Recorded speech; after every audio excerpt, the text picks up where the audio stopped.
On Friday, the drama intensifies as those closest to him grapple with the overwhelming reality of his impending death and the desperate hope for a miracle. A family united in heartache in a poignant and tender scene. Beau's daughter and wife come together to offer each other comfort and strength. Hope and Sierra, both filled with sorrow and dread, stay by Beau's bedside, their hearts heavy as they prepare to say goodbye once more. The atmosphere is somber and filled with the silent prayers of a family bracing for loss.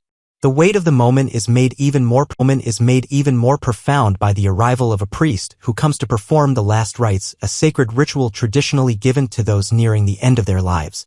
This act underscores the severity of Beau's condition, confirming that his death is not just possible but imminent. The power of prayer and the search for hope. Back in Salem, another important figure, Julie, is struggling with her own turmoil. Having suffered significant losses recently, including the death of her beloved husband Doug, Julie turns to faith in her time of despair. She prays fervently for a miracle, begging for Beau's recovery, hoping against hope that something extraordinary will intervene and save him. Julie's prayers are a powerful reminder of the human desire to find solace and strength through spirituality, especially when facing the unimaginable pain of losing someone dear. A hero's dangerous mission. Meanwhile, far from the bedside vigil, a crucial and perilous mission is underway. John and Kayla are on the front lines, working tirelessly to secure the medicine that might save Beau's life. However, their journey is not without setbacks and danger. Kayla shares the grim news with Marlena. During the mission to retrieve the life-saving supplies, the laboratory they were relying on tragically exploded. This disaster has left John badly burned, a heroic act of sacrifice as he risked everything to save others. Though John is not dead, his injuries are severe, and the outcome of this mission remains uncertain. Despite the explosion and John's critical condition, there is a silver lining. The necessary medicine for Beau's treatment was secured, giving the family a sliver of hope that he might still pull through this ordeal. The emotional toll on the family and friends. The tension does not end with Beau's condition. Sean, another key character, carries the heavy burden of guilt for having accidentally shot his own father. This tragic mistake weighs heavily on him, fueling his determination alongside Steve to retrieve the drug that could save Beau. But with the explosion and John's injuries, their plan faces unexpected obstacles. Hope and Sierra find themselves fearing the worst, wondering if this will be the final goodbye to Beau, one that no one, not even the most malevolent characters, can prevent. The broader impact, a community in mourning and hope. Julie's situation echoes the profound sense of loss shared by many in Salem. Having already endured so much, she clings to her prayers, hoping that Beau's recovery will bring some light back into their lives. The arrival of John and the success of the mission provide a glimmer of hope amidst the darkness. In a community where the intertwining of personal loss, faith, and heroism shapes everyday life, this week's events remind us all of the fragile line between hope and despair.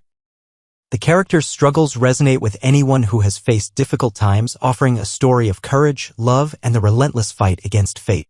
What lies ahead? As Friday's episode closes the week, viewers are left with many questions. Will Beau survive this life-threatening ordeal? Can John recover from his burns and continue to be a pillar of strength for his family? And will the medicine they risked so much to obtain arrive in time to make a difference? The storyline promises heartbreak but also the possibility of a miracle. It's a testament to the enduring spirit of those who refuse to give up even when all seems lost. A day in Salem, struggles, celebrations, and unexpected encounters. On May 22, 2025, in the ever-dramatic town of Salem, where every day brings new challenges and surprises. Thursday, May 22, 2025, unfolded with a mix of tension, hope, and heartfelt moments.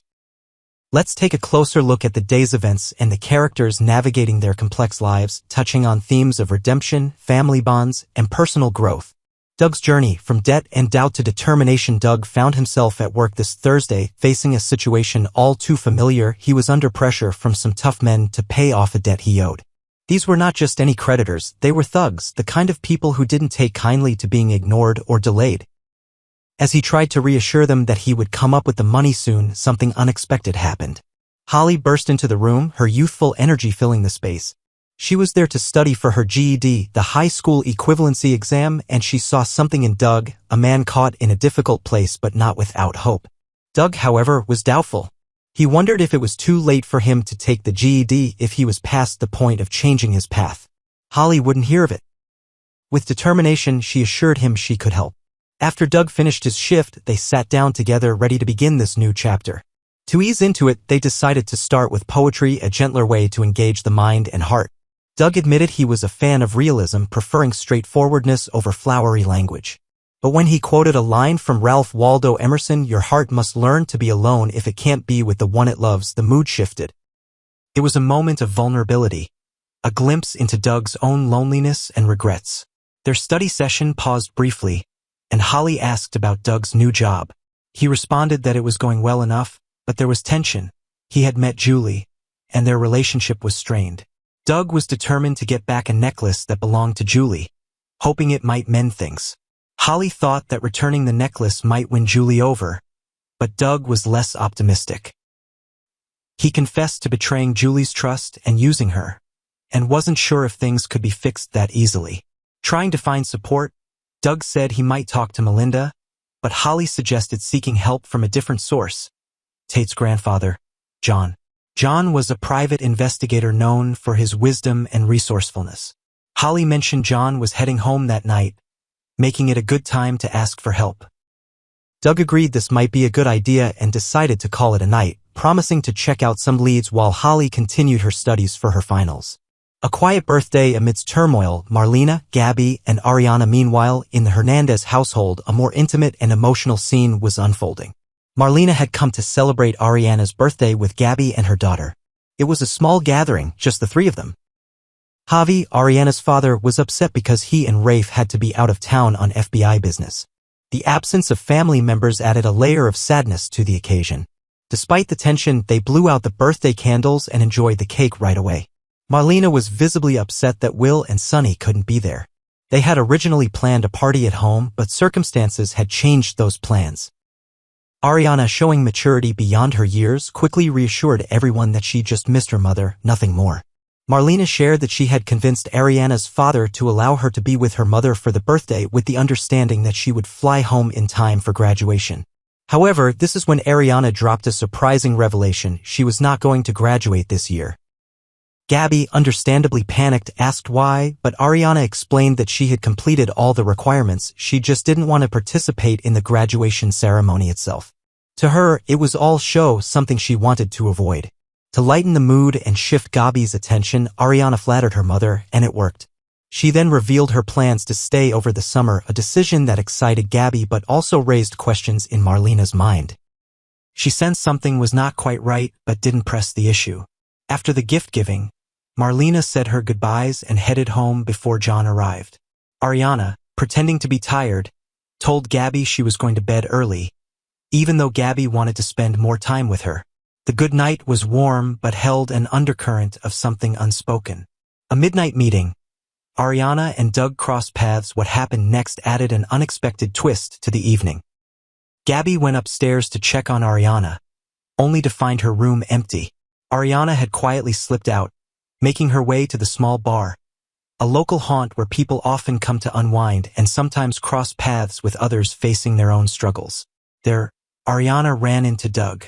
Their eyes met, and in a moment charged with unspoken understanding, Ariana reminded Doug that it was her birthday and suggested that he help her celebrate. This encounter hinted at a deeper connection, one that promised more drama and complexity in the days to come. Reflections on a day full of life's ups and downs. This one day in Salem encapsulates the essence of what keeps us all hooked on the stories of these characters, the human experience filled with setbacks, hope, strained relationships, and the quest for redemption.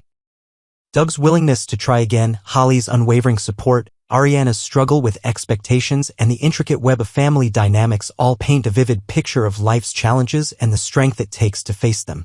For viewers and followers of this enduring saga, these moments remind us that no matter our age or circumstances, there is always room to learn, to forgive, to grow, and to celebrate the small victories that keep us moving forward.